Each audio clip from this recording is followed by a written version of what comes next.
এইটো তো নতুনকৈ আগ্ৰাসন হোৱা নাই। এইবিলাক বহুত আগৰ, আমাৰ জন্মৰ আগৰ পৰাই মানুহখিনি তাত বহিছে। এতিয়া মানুহখিনি একচুৱেলি গৰাখহনীয়াত ক্ষতিগ্ৰস্ত মানুহ।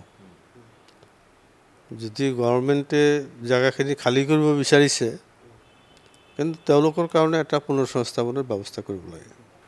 বুজিছোঁ, যুগ যুগ ধৰি আছে তেওঁলোকে, ইমান দিন কোনেও একো কোৱা নাই। এতিয়া বিজেপি গভৰ্ণমেণ্টে, এওঁলোকৰো বহুদিন গ'ল, 2টা টাৰ্ম গৈছে, তেওঁলোকেও উচ্ছেদ কৰা নাই।